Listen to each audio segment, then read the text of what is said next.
Et bonjour à tous et bienvenue pour ce deuxième Coffee Break ou Café Croissant sur New Vector. Donc, petit rappel, hein, on en a fait déjà un premier du coup, comme c'est le deuxième. Le premier qui a couvert des généralités. Voilà, sur New Vector, on avait eu aussi une petite démo, un tour de l'interface assez rapide. Et donc, le but du jour, ben, c'est d'aller sur des sujets un petit peu plus précis, puis surtout faire de la démo, voilà, de vous montrer l'interface et puis vous montrer des petits exemples de réalisation et de sécurisation via nos vecteurs. Alors, c'est parti. Au programme du jour, si je vous affiche ça, on va parler de scan et de conformité. On va discuter également de l'admission control et puis on va faire une petite attaque réseau pour vous montrer les capacités de blocage et d'alerting de New Vector sur ce créneau-là. Alors sans plus tarder, on est parti. Quelques rappels, donc ce qu'on avait vu un petit peu dans la première session, je vais revenir rapidement dessus, simplement pour que vous compreniez bien ce qu'on va faire aujourd'hui. Alors, dans la partie scan, vulnérabilité, conformité, donc la compliance ici en anglais, on a deux parties, hein. Donc, on va pouvoir faire du scan et de la conformité au niveau supply chain, donc c'est-à-dire tout ce qui va se passer avant que les ressources arrivent dans Kubernetes, et puis au niveau runtime, donc quand les applications, quand les conteneurs sont en fonctionnement dans Kubernetes. Donc si on revient un petit peu sur la partie supply chain security, hein, on a notre développeur qui pousse du code dans une chaîne d'assemblage, donc on va pouvoir faire du scan de conformité et de vulnérabilité dès le pipeline CI/CD en disant que s'il y a trop de failles par exemple ou si l'image produite est non conforme, et ben le pipeline va échouer et il va réussir seulement si il passe les critères. Bien sûr, on va aussi pouvoir scanner les registres. Donc voilà, que ce soit des registres publics ou privés, où il y a euh, les images posées ici. Et puis, bien sûr, après, on parlera d'admission control, voilà, dans un second temps. Sur la partie runtime, qu'est-ce qui se passe? On va aussi pouvoir scanner tous les conteneurs qui tournent en production, mais on va également scanner les nœuds, on va également scanner la plateforme Kubernetes pour s'assurer qu'il n'y a pas de vulnérabilité à ce niveau-là et qu'on soit conforme à nos, euh, à nos standards. Alors bien sûr, en troisième point, on verra la partie attaque réseau. Et si je reviens rapidement pour vous expliquer aussi l'admission control, et ben en fait l'admission control, qu'est-ce que c'est? C'est le contrôle d'admission, c'est-à-dire que c'est le moment où on va déployer une ressource dans Kubernetes et à ce moment-là, on va pouvoir valider si on laisse rentrer ou pas finalement cette personne dans notre cluster. Donc j'aime bien l'expliquer comme le videur, hein, devant la boîte de nuit. Voilà, donc notre petit videur devant la boîte de nuit, il va dire toi tu rentres pas. Donc l'admission control, on va le voir également, hein. Donc là, c'est principalement de la démo aujourd'hui. Euh, on va voir que on peut se baser soit sur des résultats de scan d'image, soit sur le fichier de déploiement pour dire si cette ressource est sécurisée ou est conforme à ce que j'attends et que je laisse le déploiement s'effectuer. Voilà pour cette partie. Bien sûr, dans New Vector, il y a beaucoup d'autres choses, hein. Voilà, aujourd'hui, on va parler de vulnérabilité, de conformité, de contrôle d'admission et d'attaque réseau, mais on pourrait parler aussi voilà, de Web Application Firewall, de prévention de perte de données et aussi de Zero Trust. Mais tout ça, voilà, sans vous spoiler, ce sera dans un troisième café croissant. Le but encore aujourd'hui étant de faire simple, efficace.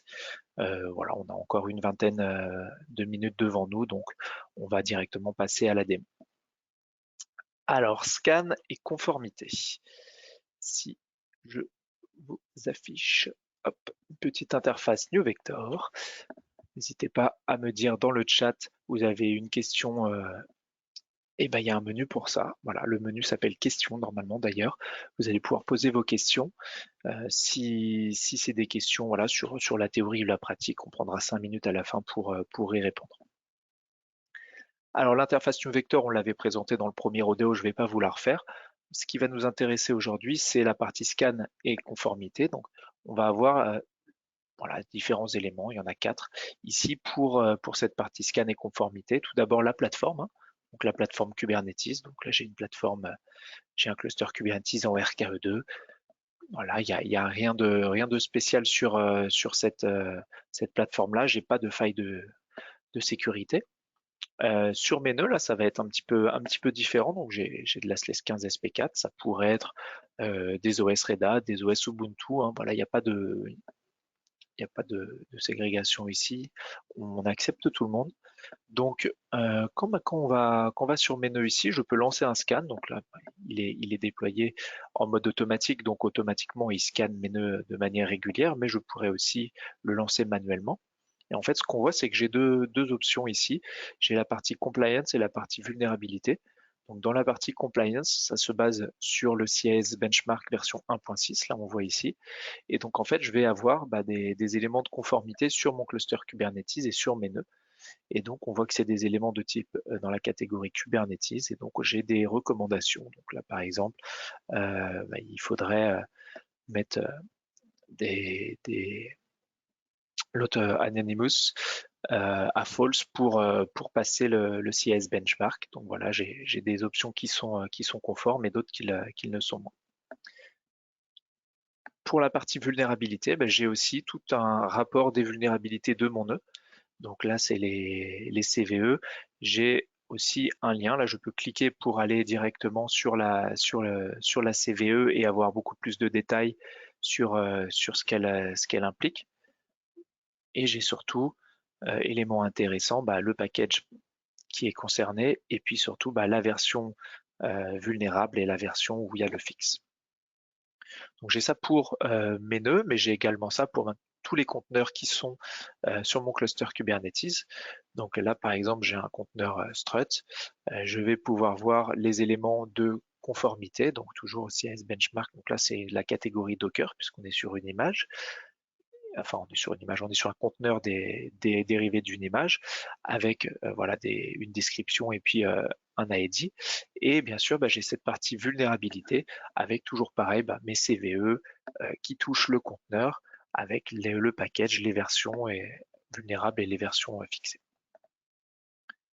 Donc voilà, on voit bien qu'il y a deux parties, hein, conformité, vulnérabilité.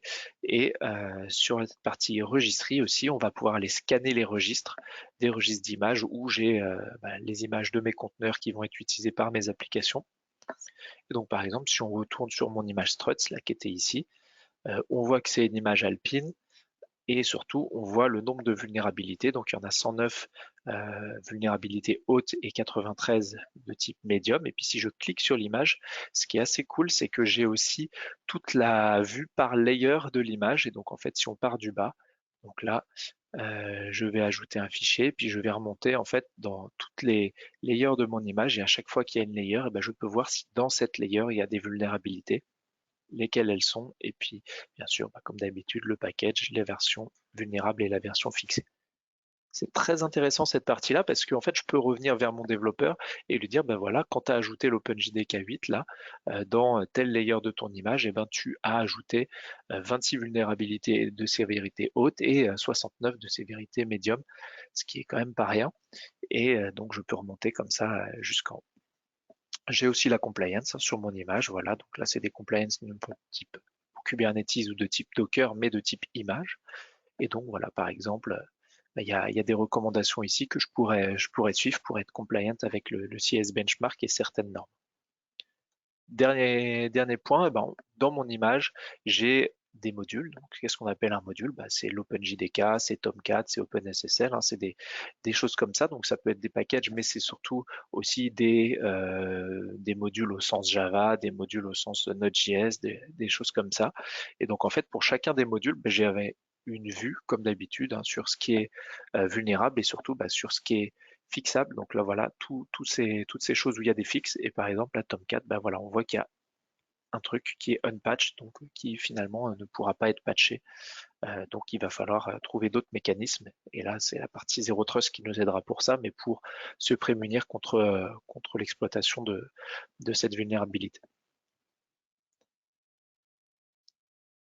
Hop. Donc, on a vu un scan de vulnérabilité au niveau des éléments de notre plateforme ou au niveau des registres. Et bien sûr, je peux faire des beaux rapports là-dessus, hein. Dans Security Risk Vulnerabilities, j'ai toutes ces vulnérabilités sur l'ensemble de ma plateforme qui sont disponibles ici. Je peux bien sûr filtrer, hein. Voilà, je filtre avec tout ce qui a un fixe, tout ce qui est CVE de type haute par exemple, et je peux appliquer, donc ça va filtrer. Voilà, là j'ai plus que des CVE avec un score supérieur à 7.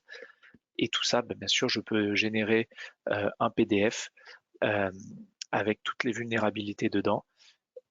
Là, c'est juste mon impression qui fait que c'est pas très beau, mais voilà, donc c'est par asset, donc c'est-à-dire pour chacune des images, des nœuds, etc. de ma plateforme, il me dit toutes les CVE qui sont concernées, ou alors page vulnérabilité, donc pour chacune des CVE ici, il va me dire quelle image, quel nœud, quels conteneurs sont concernés par la CVE. Donc ça, c'est très pratique pour générer des beaux rapports de vulnérabilité. Si je veux, par exemple, accepter celle-là, puisque de toute façon, je ne pourrai jamais la fixer.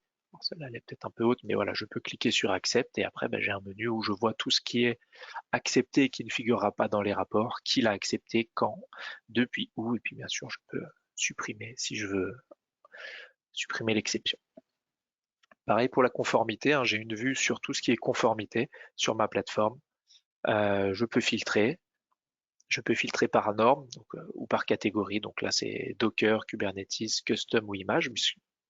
Custom parce que je vais pouvoir créer des règles de conformité custom aussi. Je vais pouvoir écrire mes propres règles de conformité. Euh, ou alors, je vais me baser sur des regulations. Donc voilà, ça c'est tout ce qui est inclus. Donc si je vous montre les profils qui sont inclus, on a PCI DSS bien sûr, la GDPR, IPA, NIST. Et puis tout ça est basé sur le CS benchmark.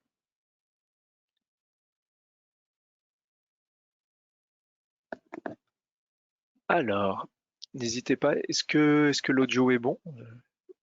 On me retourne à côté que l'audio ne serait pas forcément exceptionnel, mais n'hésitez pas à me dire. J'ai une question aussi. New Vector peut-il être déployé sur toutes les distributions Kubernetes du marché? Oui, il n'y a pas de souci, donc c'est complètement agnostique. Là, effectivement, j'ai accédé à New Vector depuis Rancher, hein, voilà, j'ai mon petit menu et ça s'installe très simplement. Mais dans la doc, vous regarderez, hein, ça s'installe sous forme de Helm-chart sur n'importe quel Kubernetes qui est certifié par la CNCF. Et on a un opérateur aussi pour OpenShift si vous avez de l'OpenShift. Donc c'est complètement agnostique et il n'y a pas de lien spécifique. On sait scanner aussi tous les OS qui serait utilisé pour héberger Kubernetes. Donc voilà, il n'y a pas d'adhérence plus que ça au produit SUSE. Donc là, on a parlé de conformité, on a parlé de scan de sécurité. Hop, si je reviens sur mon petit programme, on va discuter maintenant d'admission control. Alors, une petite image de videur devant la boîte de nuit, ça c'était mon explication. Finalement, l'admission control, c'est juste dire, toi tu as le droit de rentrer, toi tu n'as pas le droit de rentrer. Alors si je reviens sur New Vector, l'admission control, hein, toujours dans la partie policy pour le coup, et donc plus dans la partie asset, il y a le menu admission control où je vais retrouver des règles de contrôle d'admission. Ce qu'il va falloir voir et bien regarder, c'est qu'en fait j'ai deux modes, monitor et protect. Donc quand je suis en mode monitor, mes règles de contrôle d'admission ne vont générer que des alertes, ne vont pas empêcher le déploiement des ressources, alors que quand je vais être en mode protect, ça va l'empêcher. Ajoutons une règle de contrôle d'admission. Donc là, je vais ajouter une règle de type deny. J'ai des critères, donc j'ai beaucoup de critères, hein, voilà, basés sur le nombre de CVE, le CVE avec un fixe, les variables d'environnement, les images, le registre, etc. Donc il y a pas mal de choses, hein. Je peux par exemple interdire le déploiement de toute image qui n'aurait pas été scannée ou des choses comme ça. Par exemple, on va ajouter une règle run as root, donc on va interdire tout déploiement qui tournerait en tant que route. Hop, je l'ajoute, je fais add, et donc j'ai une nouvelle règle deny run as root qui a été ajoutée. Donc là, je suis en mode moniteur. Donc si je déploie une application où ça tourne en tant que route, je devrais avoir une alerte. Donc aussitôt dit, aussitôt fait, hein. Je suis dans un terminal et puis là j'ai un déploiement, j'ai un fichier de déploiement. Là, si je vous le montre, voilà, run as root, et donc en fait ça va utiliser une image Nginx. Et en plus, c'est run as user 0. Donc là, on va essayer de lancer le conteneur en mode privilégié. ce qui ne devrait pas être possible avec cette règle d'admission control. Donc, appliquons ce YAML. Qu'est-ce qui se passe? Le déploiement se fait bien. Pourquoi le déploiement se fait bien? Il n'y a pas de blocage là pour le coup, pour la simple et bonne raison qu'on a dit que j'étais en mode moniteur. Donc là, je génère une alerte. Donc si je vais dans mes notifications, dans les risk reports, on va voir que voilà, j'ai une violation du contrôle d'admission. Et donc il voit que voilà, on a violé la contrôle d'admission parce que j'ai run as root égale 0 ici. Donc là, il n'y a rien eu de bloqué. Finalement, si je supprime mon déploiement ici, j'ai rien eu bloqué. Je retourne dans l'admission control. Cette fois-ci, je suis plus en mode monitor, je vais me mettre en mode protect. Donc là, je vais vouloir que toutes mes règles de contrôle d'admission bloquent les déploiements quand on arrive sur une règle qui match. C'est reparti.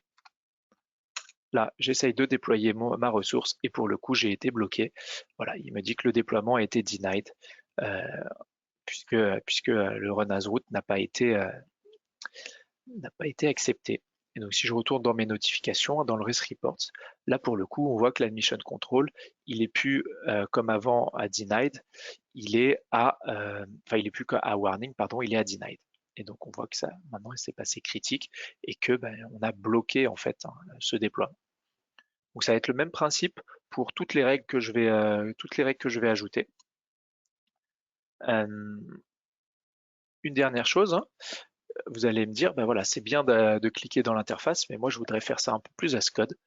Alors bien sûr, en fait, cette règle là, quand je la génère, je peux l'exporter. Donc je pourrais choisir de prendre cette règle et de faire export. L'export de cette règle, elle va me générer un fichier, un CRD en fait, un fichier YAML qui contient tout ça. Donc là, pour le coup, voilà, si je le mets dans mes téléchargements, je l'enregistre et je vous l'affiche, et ça me génère un petit CRD comme ça qui dit voilà, rule action deny, run as root, etc. Ce déploiement, ce fichier YAML là, ce CRD, je peux après le pousser. Et donc en fait là, si je supprime ma règle, voilà, ma règle n'est plus là. Donc normalement, si je fais mon déploiement, ça ne va pas bloquer. Et je peux pousser ma règle de contrôle d'admission as code aussi. Donc là, je vous le donne en 1000. Je me suis fait un répertoire CRD avec la règle d'admission pour le run as root. Et donc en fait, si je déploie cette règle, hop, apply, donc dans CRD, je dois avoir celui qui est pour le run as root. Voilà, donc en fait, je déploie ma règle as code, comme si c'était un objet Kubernetes. Et donc là, si je refresh, peut-être changer de menu. Voilà, j'ai ma règle d'admission control qui a été créée as code. Donc là, on voit que c'est plus user created. Ici, c'est CRD. Et on voit aussi que voilà, les autres, je peux les éditer, je peux les activer, les supprimer. Celle-là, elle est immuable, c'est-à-dire que comme je l'ai déployée as code, depuis l'interface, je ne peux pas y toucher. On aurait un troisième type de règle qui serait la règle fédérée. Donc en fait, je peux avoir un new vector master qui pilote d'une certaine manière des petits mignons, là, des petits secondaires. Et donc en fait, dans un menu principal, j'aurai plusieurs clusters et je peux déployer des règles d'admission ou tout type de règles d'ailleurs dans new vector de manière fédérée pour pousser ça sur des clusters enfants. Et donc là, voilà, je peux vous le montrer. La règle, elle est toujours là. Donc si j'essaye d'appliquer, voilà, c'est toujours deny. Ça ne marche pas parce que j'ai une règle d'admission qui est là. Et donc je peux bien sûr supprimer aussi simplement que je l'avais créé, ce CRD, ce qui va faire que cette règle va disparaître. Là, si je reviens dessus, voilà, la règle a disparu. N'hésitez pas s'il y a des questions là-dessus. Donc le contrôle d'admission, c'est assez simple. Vous ajoutez des règles. Les critères, ils peuvent s'additionner. Donc là, je peux avoir un critère, compter les CVE critiques, 3 CVE critiques reportés dans les 15 derniers jours.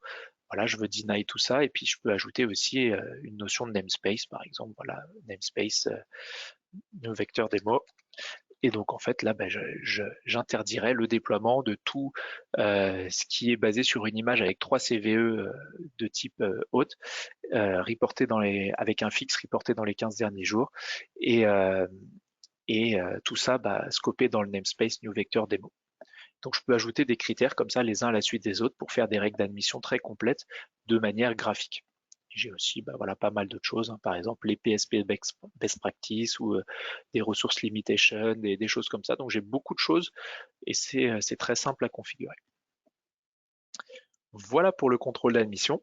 Et puis si on revient dans notre petit programme, qu'est-ce qu'il nous restait à voir? Il nous restait à voir comment on se prémunit contre les attaques réseau.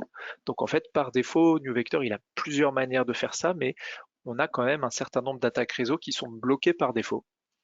Donc voici la liste ici. Il y a un peu plus d'une vingtaine d'attaques les plus connues, hein. Donc ça passe de l'injection SQL au cross-site scripting qui doit être quelque part, le XSS, le tunneling ICMP, voilà, une attaque struts ou d'autres choses comme ça. Et donc en fait, toutes ces attaques, vous n'avez rien à faire. À partir du moment où New Vector il est installé, c'est bloqué. Donc en fait, à quoi ça ressemble? Là, je vais encore vous faire une petite démo parce qu'aujourd'hui on est dans la démo. On va faire une attaque struts par exemple. Allons-y. Donc hop, je vais mettre dans mon dossier hop, où j'ai mon petit exploit. Donc là j'ai un exploit, là j'ai un petit Python là qui va faire une attaque struts. J'ai un conteneur voilà où il y a Apache et il y a une application qui tourne qui est déployée, donc je vais essayer de l'attaquer. Et donc hop, je vais lancer mon attaque. Tac. Donc là je lance mon attaque. On voit que ça a pas fonctionné, hein. Voilà mon Tomcat là qui a pris quelque chose, mais en soi j'ai pas pu faire mon tunnel, hein, parce que l'attaque là, si je vous la remontre, en fait ça attaque l'application qui est sur ce ingress là et puis ça essaye d'ouvrir un tunnel depuis une IP. Alors là moi j'ai mis une IP fictive, mais ça essaye de faire un netcat vers une IP qui pourrait être la mienne pour avoir un shell à distance sur cette ressource. Alors du coup, comment ça se schématise dans New Vector, hein, cette attaque? Si je vous montre, donc j'avais une petite application, hein, qui était disponible et donc dans les événements de sécurité, je vais voir voilà qu'il y a une minute, j'ai eu une attaque de type Apache Struts Remote Code Execution. Donc on voit que cette attaque, elle est assez critique, hein, elle a été bloquée. Cette attaque a été bloquée. On voit que voilà, dans le mode New Vector, il apprend normalement quand il est en mode découverte. Donc là, je suis en mode découverte. On parlera de ces modes-là plutôt dans le troisième café croissant en New Vector, dédié plutôt au Zero Trust. Mais il faut juste savoir que quand il y a des nouveaux process qui se lancent, on a plusieurs modes dans New Vector. Soit il essaye de les ajouter à sa liste blanche, des choses qui sont autorisées, soit après il va alerter ou bloquer ces process-là. Et là, il me dit qu'il y a quelqu'un qui a essayé de démarrer un process qui est quand même suspicieux, voilà, qui a essayé de déployer et de démarrer Netcat. Donc lui, il l'a bloqué. En fait, il m'a bloqué tout ça. Je peux voir la capture de paquet de l'attaque. Donc automatiquement, New Vector, il va me faire une capture de paquet de cette attaque-là qui a été bloquée. Je peux télécharger bien sûr le PCAP qui correspond à cette capture de paquet. Et j'ai aussi la possibilité, voilà, si je me disais que, je sais pas, c'était Netcat là qui tourne dans mon conteneur, c'est légitime, je pourrais aussi ajouter une règle qui dit autorise Netcat dans ce conteneur-là. Ce qui, pour le coup, n'est pas très pertinent dans notre cas, mais on peut le faire. Donc voilà pour les 3 sujets du jour. N'hésitez pas s'il y a des questions. Je suis là pour y répondre. Il nous reste quelques minutes avant de pouvoir retourner à notre vendredi et puis espérons-le partir assez vite en week-end. Je regarde. Pour les CVE. Donc effectivement, il y avait une question sur les sources pour les CVE. Donc voilà, on a un certain nombre de sources sur lesquelles on se base pour scanner.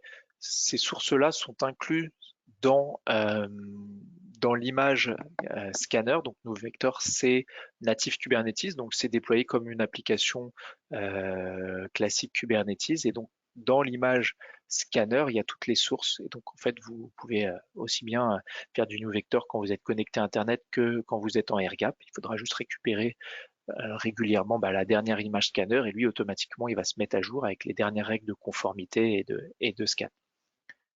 Par rapport à la compétition, on pose la question aussi, ça dépend sur quoi on se base. Beaucoup d'autres outils font du scan, de la conformité, des choses comme ça. Là-dessus, le marché il est assez mature. Par contre, ne ratez pas le prochain Café Croissant New Vector où on va parler de Zero Trust. Pour le coup, là, nous, on a vraiment des fonctionnalités qui permettent de bloquer les attaques. Et en fait, vraiment, le différenciant de New Vector, c'est cette partie Deep Packet Inspection. On va vraiment voir tout le trafic qui passe sur notre cluster Kubernetes entre nos pods. Et surtout, après, on va pouvoir définir des règles qui disent ce trafic est autorisé, ce trafic n'est pas autorisé, et bloquer en fait tout ce qui paraît suspicieux ou tout ce qui n'est pas autorisé. Donc ça va vraiment être la partie intéressante. Et surtout, voilà, ce qui est génial, c'est que c'est pas seulement basé sur du niveau 3, ça va être basé aussi sur des protocoles. Donc là, je vous avais pas mis de slide là-dessus, mais en fait, on valide les protocoles. Donc, par exemple, si on fait du DNS entre deux pods, on va valider que c'est bien du DNS. Et même si c'est quelque chose qui passe sur l'UDP 53 qui n'est pas du DNS, on va le bloquer. Donc voilà, il y a pas mal de choses. On pourra en parler à la prochaine session. Hop. Donc voilà, donc dans le premier coffee break, là, petit café croissant New Vector, on avait parlé d'architecture, de manière générale de New Vector. Hein. On essaiera de vous mettre cette première session sur YouTube, donc sur la chaîne YouTube France. N'hésitez pas à aller faire un tour dessus. Donc on avait couvert aussi l'installation, les premiers pas, et puis aujourd'hui on a vu scan, conformité, de l'admission control et un exemple d'attaque réseau qui est bloqué automatiquement par New Vector. Et la prochaine fois, on va parler de Zero Trust. Donc c'est comme ça qu'on se prémunit contre les zero day, contre toutes les attaques qui ne sont pas connues. On va parler du Web Application Firewall et des fonctionnalités Data Loss Prevention. Ce sera le même format qu'aujourd'hui avec à peu près que des démos et très peu de slides. Je vous remercie. Je regardais s'il y avait d'autres questions, mais ça m'a l'air d'être tout bon. N'hésitez pas aussi à participer à nos événements. Donc, on sera présent sur la WS Summit à Paris le 4 avril, le 5 avril sur le FIC pour 3 jours, donc le Forum international de la cybersécurité. Donc ça, c'est plutôt pour ceux qui vont du côté de Lille. Le 14 avril, un rodéo rancher. Donc le rodéo, si vous ne connaissez pas, c'est un événement qu'on fait sur une matinée et qui vous permet d'avoir des petites bases théoriques sur Kubernetes et sur Rancher, et puis surtout de pratiquer. Donc on a 1 heure et demie à peu près de travaux pratiques. Vous avez accès à 2 petites VM et vous pouvez déployer un cluster Kubernetes, vous pouvez déployer Rancher, vous allez pouvoir jouer avec tout ça. Donc ça c'est pareil pour la partie Rancher et pour la partie New Vector. Donc le 12 mai, pareil, vous allez pouvoir pratiquer du New Vector en notre compagnie. N'hésitez pas à nous rejoindre. Et voilà, donc le prochain Coffee Break est prévu le 20 avril pour traiter cette partie Zero Trust, WAF et DLP. 9h59, je pense qu'on a tenu le timing. Il ne me reste plus qu'à vous souhaiter une très bonne journée et à la prochaine. Merci à tous.